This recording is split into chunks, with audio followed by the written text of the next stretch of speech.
Measures to improve successful extubation. Caffeine therapy is definitely needed before extubation. There is evidence that early caffeine helps neurodevelopment, but this is not a clear-cut one. So where you are going to extubate the baby soon, like in a 26, 27 weekers and above, early caffeine can be the rule.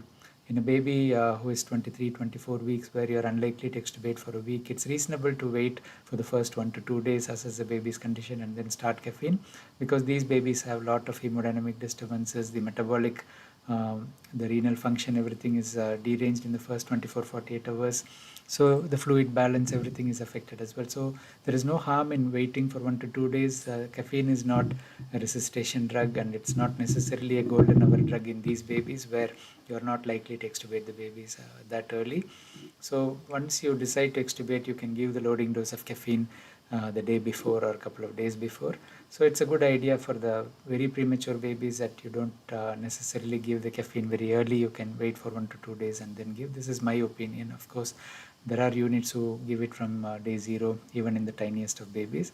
But we need to wait for more research evidence. So my take is caffeine is to be definitely in the baby system a day or so before extubation in these tiny babies.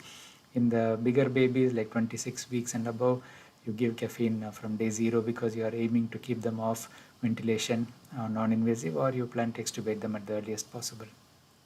A loading dose of 20 milligram per kilo is given, and there is a daily maintenance dose of 5 to 10 milligram. In the babies who are having shallow respiration or apnea, go on the higher side of the range, at least in the first few days, and then you can auto wean, like when their weight increases, don't increase the dose, so it will come down with time. If the baby has apnea or shallow breathing, you can give an additional top-up dose 12 to 24 hours after the previous dose, or anytime this happens. So I don't recommend giving a high dose of caffeine more than this range, but you can give this additional top-up dose to tide over episodes like that. But of course, rule out other conditions which may be provoking this apnea, like sepsis, before you rely on caffeine itself. The PDA needs to be evaluated, consider treatment if it is significant. If there is concern of lung collapse or atelectasis, positioning the baby, gentle chest physiotherapy are important as well. Avoid routine sedation, but if the baby is on sedation, wean adequately in time before extubation. This improves the chances of extubation. Don't give high doses of opioids even if you need support, because withdrawal effects make the extubation more difficult. In terms of steroid for extubation, there is no role for early dexamethasone because of the higher risk of neurodevelopmental impairment. The 7 to 14 day window is appropriate window. I mean, I would refer you to Lex Doyle's articles on this, and the BPD risk calculator as well. So if you leave it too long, it may be detrimental to the baby. So time it between 7 to 14 days after you have addressed the PDA, sepsis, and so on.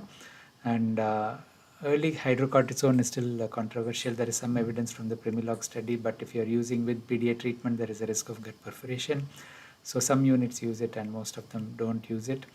The DART protocol is what most of us follow to help extubation, and in the smaller babies, some of us give a slightly higher first couple of doses and then reduce it as well. So a little more than what the DART says.